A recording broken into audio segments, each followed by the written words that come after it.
ఈ అనేది మనకి గాడ్ స్పీక్స్, తర్వాత డిస్కోర్సెస్, తర్వాత ఎన్నదగిన పుస్తకం లిజ్ ఇన్ హ్యుమానిటీ.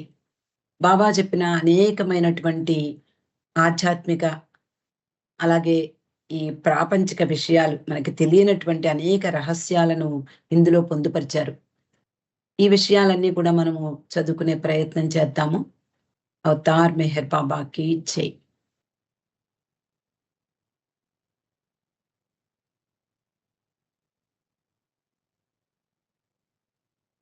అవతార్ మెహర్ బాబాకి జై.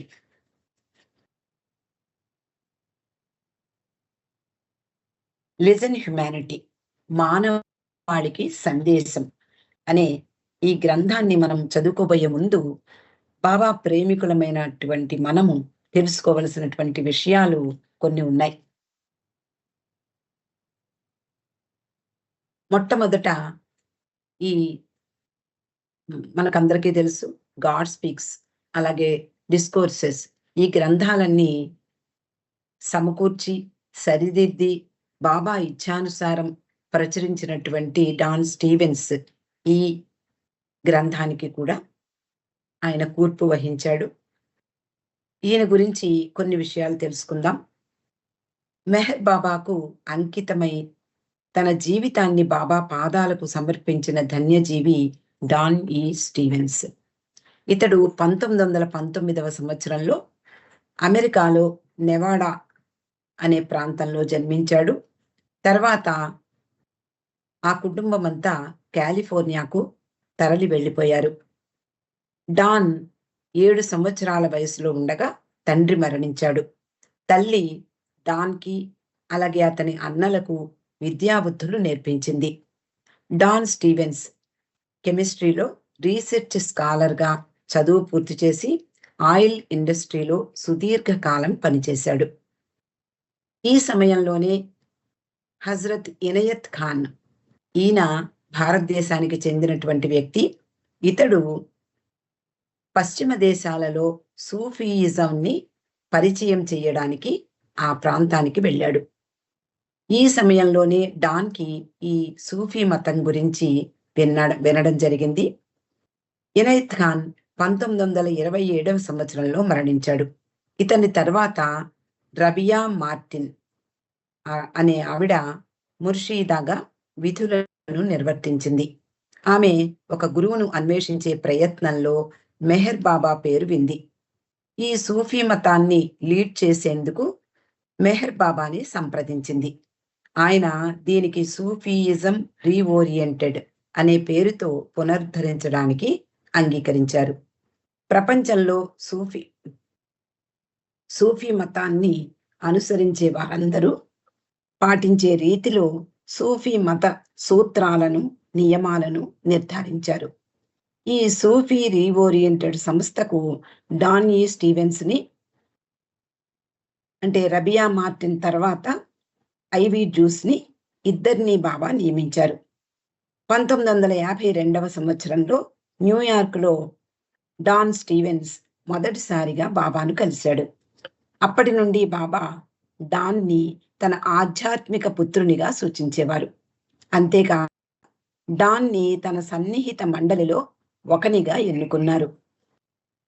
అలాగే అతనికి బుద్ధి, హృదయము, బాబా మనకి చెప్పడం అందరికీ తెలుసు, హెడ్ అండ్ హార్ట్ రెండు బ్యాలెన్స్ అయితే వాళ్ళు ఆధ్యాత్మికంగా ముందున్నట్లు అని చెప్పారు. అందువలన ఇతనిలో బుద్ధి, హృదయము రెండు సమంగా తొలతూగుతాయి అని కూడా చెప్పేవారట. He had almost perfect balance of head and heart అని చెప్పారు. బాబా సూఫీయిజం రీఓరియంటెడ్ తరఫున డాన్ని, ఐవీ జ్యూస్ ని, గాడ్ స్పీక్స్ అనే గ్రంథాన్ని సంపాదకత్వం వహించమని చెప్పారు. అలాగే దాన్ని ప్రచురించవలసిందిగా కూడా కోరారు. ఆ తర్వాత, అంటే గాడ్ స్పీక్స్ వచ్చిన తర్వాత బాబా డాన్ని పశ్చిమ దేశ వాసుల కొరకు డిస్కోర్సెస్ ని తిరిగి ఎడిట్ చేయమని అడిగారు. దానితో పాటు లిజన్ హ్యుమానిటీ కూడా కూర్చమని చెప్పారు. ఈ గ్రంథంలో మొదట అంటే ఈ గ్రంథం ఏ విధంగా వెలుగులోకి వచ్చింది, ఈ విషయం లార్డ్ మెహర్‌లో బావూజీ చెప్పిన విషయం కూడా మనం తెలుసుకోవాలి.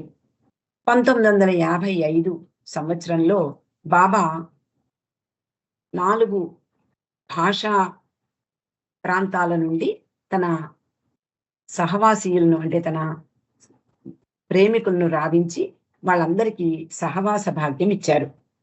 దానికి ఫ్రాన్సిస్ బ్రెబెజాన్, డాన్ స్టీవెన్స్ కూడా రావడం జరిగింది.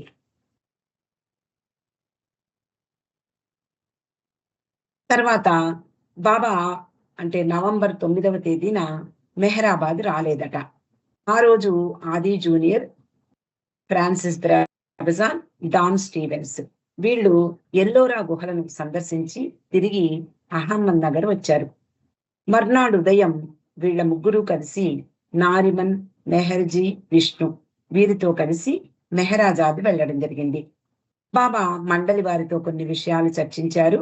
తర్వాత ఫ్రాన్సిస్ ని, డాన్ ని ఆ మెహరాజాద్ ప్రాంతం అంతా కూడా అంటే మెహరాజాద్ ప్రాపర్టీని చూసి రమ్మన్నారు.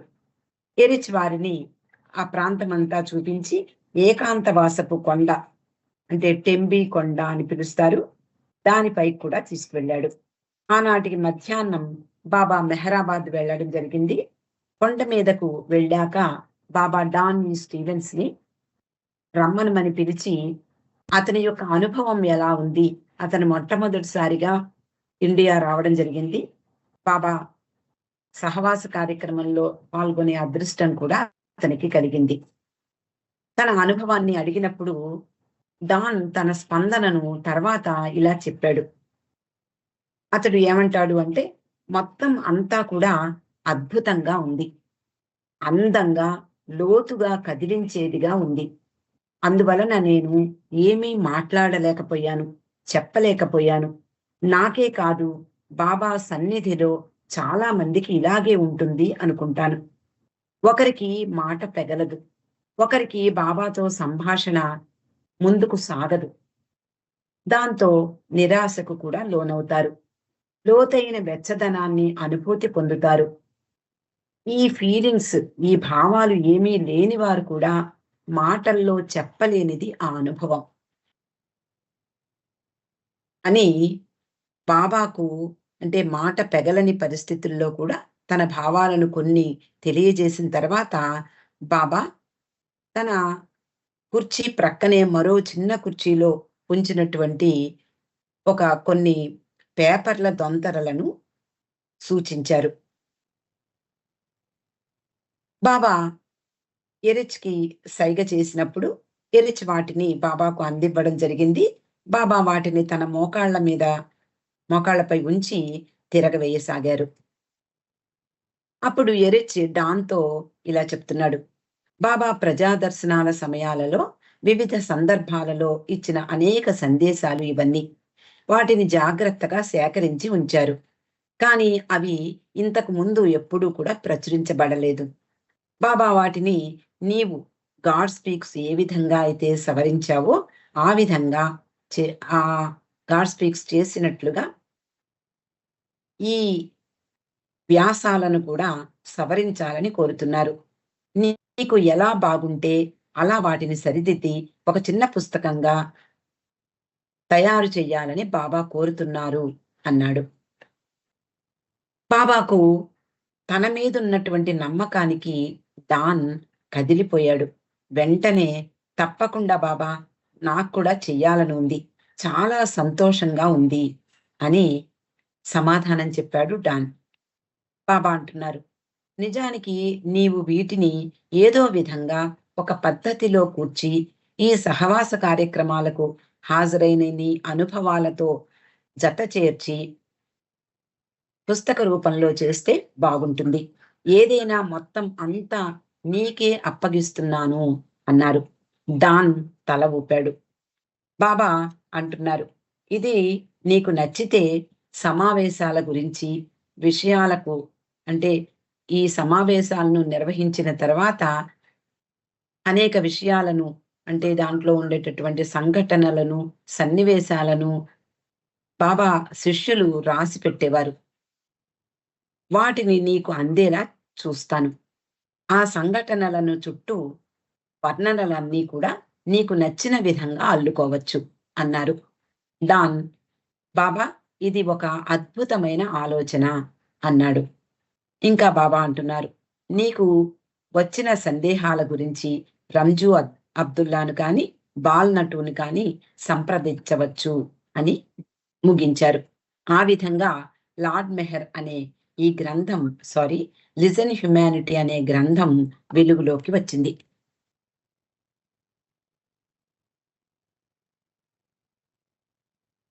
అయితే ఈ గ్రంథంలో మొదట డాన్ స్టీవెన్స్ తన కృతజ్ఞతలను ఇలా తెలియజేశాడు.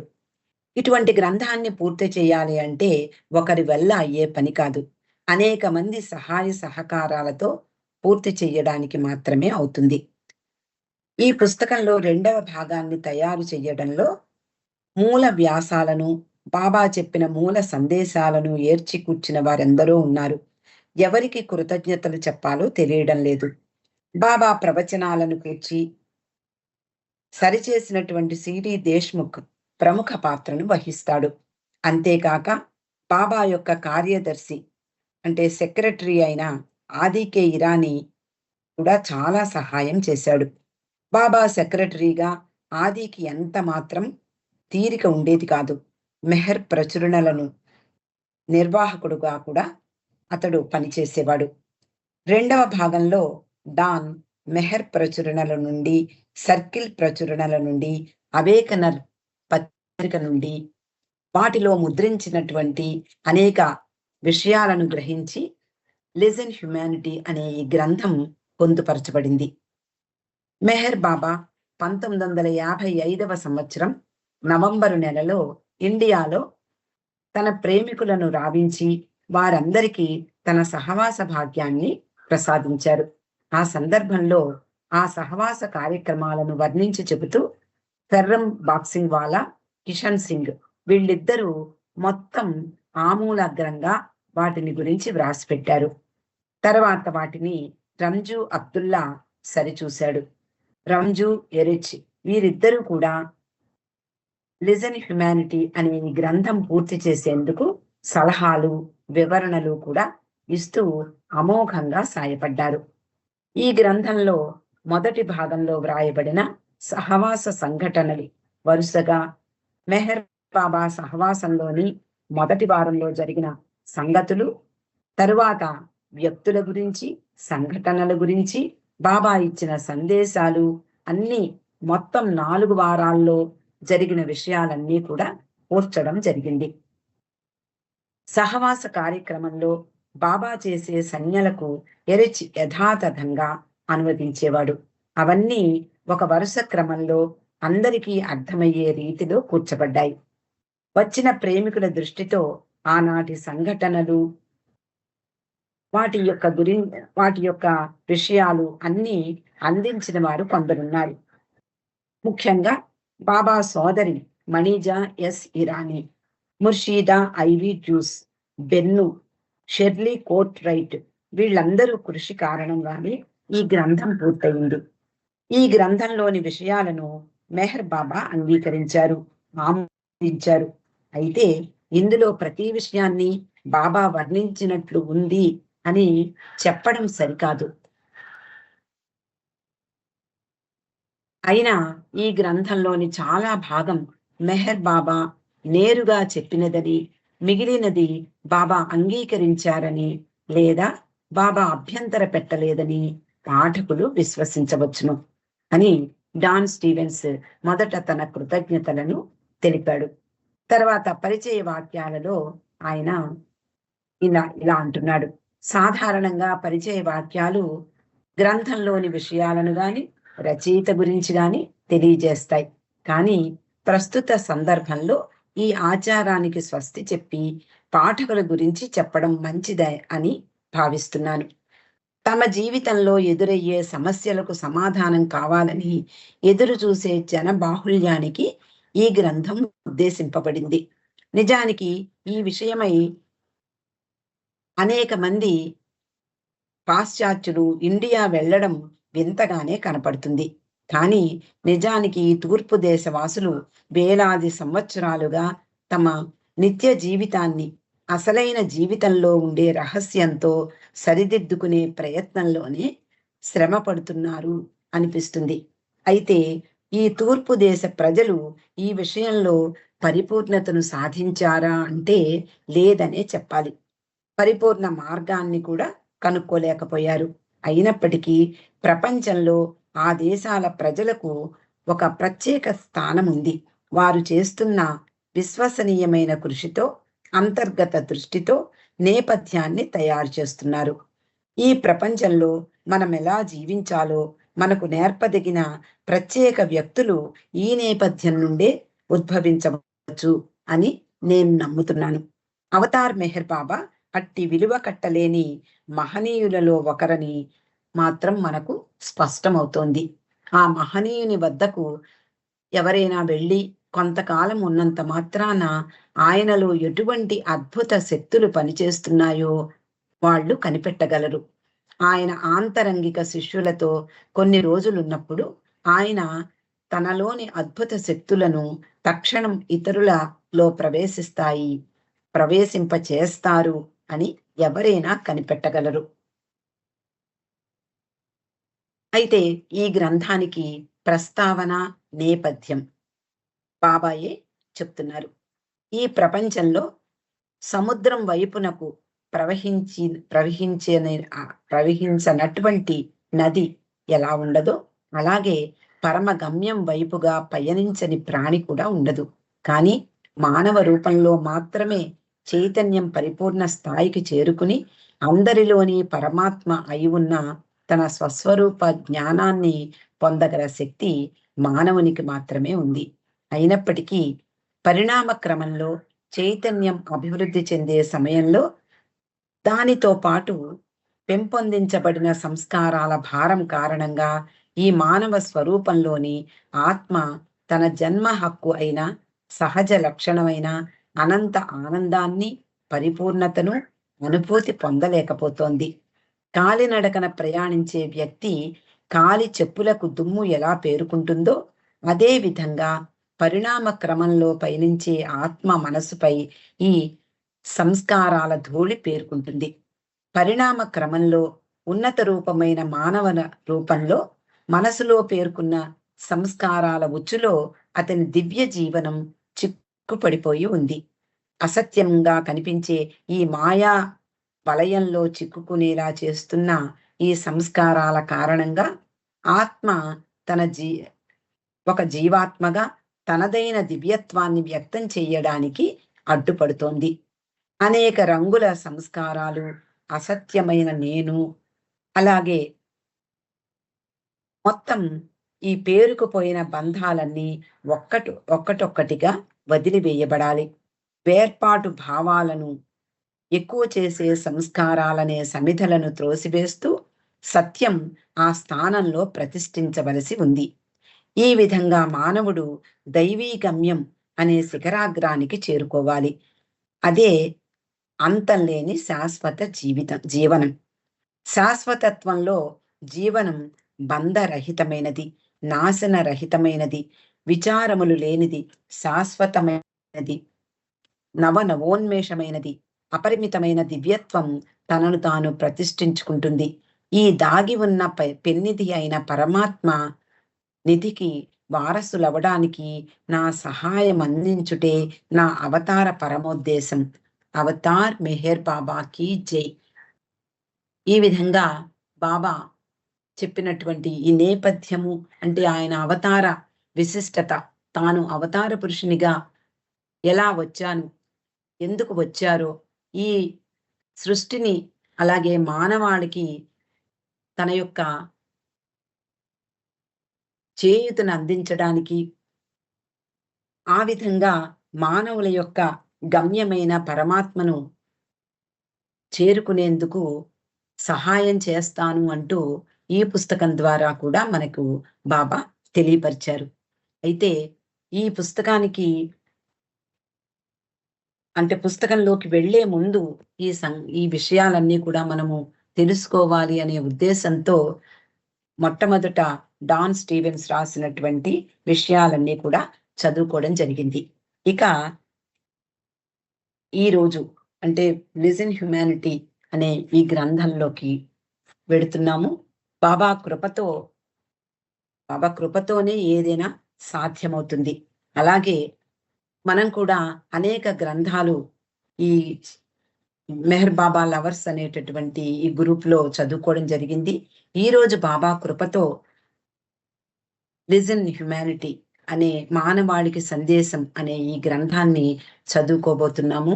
ఆయన యొక్క కృప మన అందరిపై ఉండాలని, అంటే బాబా చెప్పిన ఆధ్యాత్మిక రహస్యాలను తెలుసుకోవడం కూడా మానవునిగా మనకి చాలా కష్టం.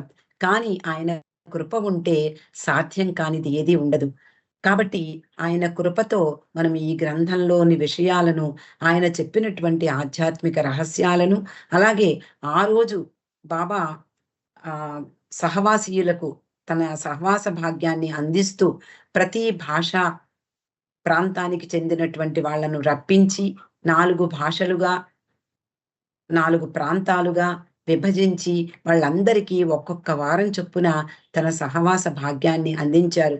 ఆ సమయంలో ఆయన చెప్పినటువంటి అనేక విషయాలు మనకి ఆశ్చర్యం గొలుపుతూ ఉంటాయి. ఎన్ని విషయాలున్నాయి, మనకి తెలియనటువంటి ఎన్ని విషయాలు బాబా ఈ గ్రంథాలలో సూచించారు. అయినా కూడా మనము ప్రతి క్షణము కూడా ఆయనను స్మరిస్తూనే, ఆయన చెప్పినటువంటి విషయాలను మనం అర్థం చేసుకుంటూ ఉంటూనే కూడా సగానికి సగం మనం మాయలోనే జీవనం గడిపేస్తూ ఉన్నాం. కానీ ఆయన కృప ఉంటే సాధ్యం కానిదేదీ ఉండదు.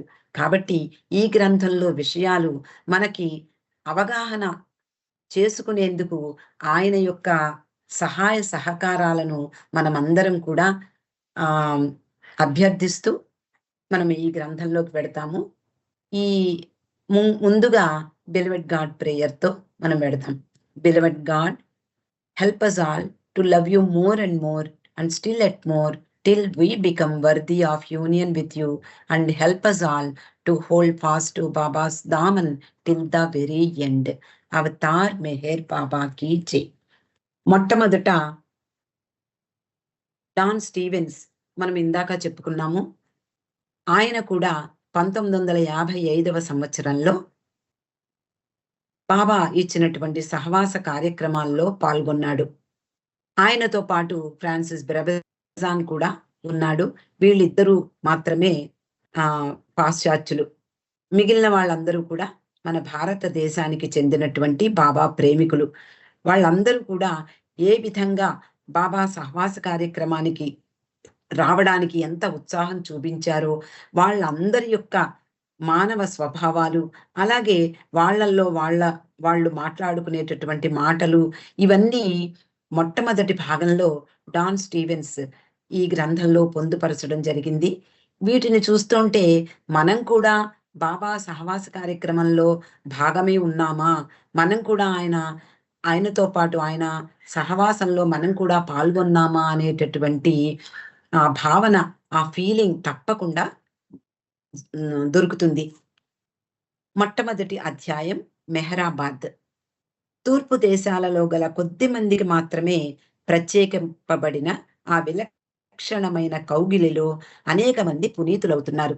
మొట్టమొదట ఈ గ్రంథాన్ని ప్రారంభిస్తూ డాన్ స్టీవెన్స్ బాబా యొక్క కౌగిలిని గురించి, అంటే అక్కడికి వచ్చినటువంటి వాళ్ళందరికీ, అంటే అతి కొద్ది మంది మాత్రమే అవకాశం లభించింది.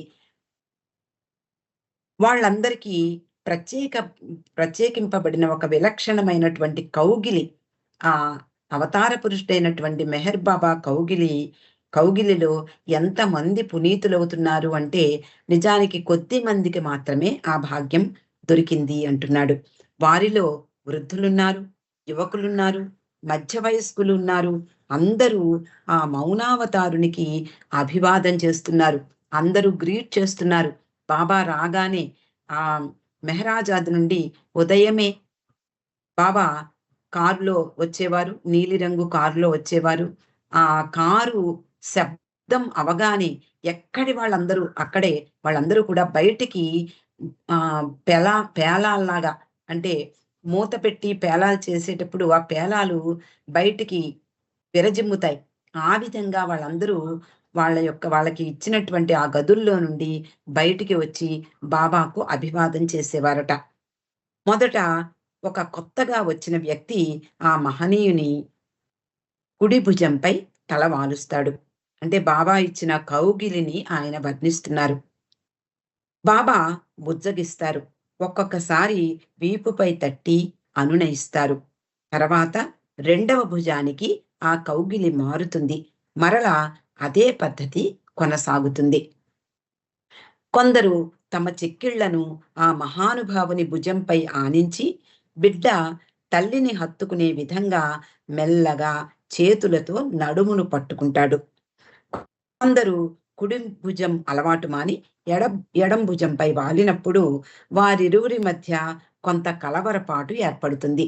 మొట్టమొదట వచ్చిన వారు కుడి భుజాన్ని తన బాబా భుజంపై తల ఆంచడము, తర్వాత రెండవ భుజంపై ఆంచడము, ఆ తర్వాత బాబా బుజ్జగించడము, మరొకళ్ళు వచ్చి ఈ పద్ధతి మాని మొట్టమొదట కుడి భుజంపై తల వాల్చడము, ఇలా వాళ్ళల్లో వాళ్ళకి కొంచెం బాబాకు ఆ వ్యక్తికి మధ్య కొంత గందరగోళం నెలకొంటుంది.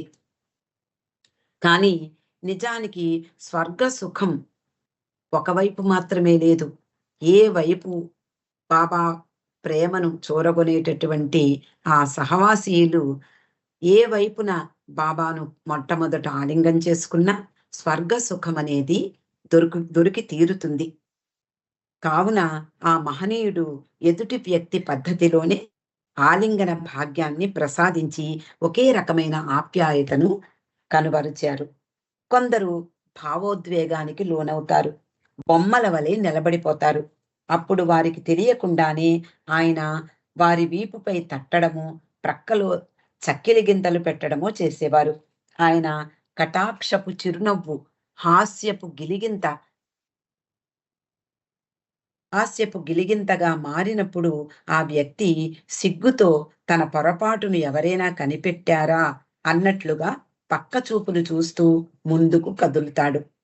మెహరాబాద్ అని పిలువబడే ప్రదేశంలో గల అనేక నిర్మాణాలలో గల ఒక హాలు నందు ఈ సహవాస కార్యక్రమం జరుగుతోంది. మెహరాబాద్ అనబడే ఈ ప్రదేశం అహమ్మద్ నగర్ సమీపంలో వ్యవసాయం వృత్తిగా గల ఒక చిన్న కుగ్రామమైన ఆరంగాం అంచున ఉంది. బ్రిటిష్ సామ్రాజ్య కాలంలో అహమ్మద్ నగర్లో బ్రిటిష్ వారికి ఒక పాత కోట ఉండేది. అది వారి యొక్క సైనిక స్థావరం. ఈ ప్రదేశం ముంబై నగరానికి సుమారు 200 మైళ్ళ దూరంలో ఉంది. అనగా 320 కిలోమీటర్ల దూరంలో ఉంది. అవతార పురుషులకు, సిద్ధులకు, సాధు పుంగవులకు నెలవైన ఈ దేశంలో కూడా ఈ ప్రస్తుత పరిస్థితి అసాధారణమైనది. ఇక్కడ ఒక సద్గురువు, ఒక గొప్ప సద్గురువు ఉన్నారు. ఆయన అంతకంటే ఎక్కువే కదా. అసాధారణమైన, అపురూపమైన ఆయన కటాక్షం కొరకు వారం రోజులు ఆయన సన్నిధిలో గడపడానికి వచ్చిన ఆయన ప్రేమికులంతా ఆయనచే ఎన్నుకోబడినవారు. సాక్షాత్తు భగవంతుడైన ఆయనకు అతి సన్నిహితంగా మెలగుతూ, ఆయన ఉపదేశాలను వింటూ, ఆయనతో ఆటలాడుతూ, పరిహాసాలతో ఆయనతో విహరిస్తూ, విశ్రమిస్తూ గడపడం, అదే నిజమైన భగవంతుని సహవాసం.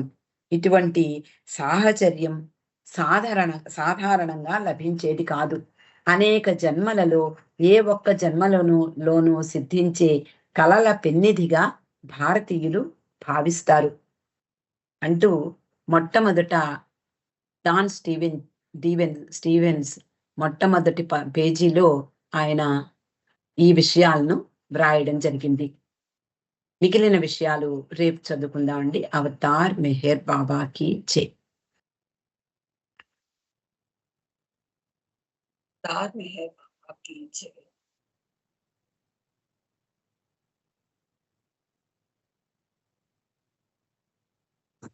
జై బాబా అండి. నాగమణి గారు. జై బాబా అండి.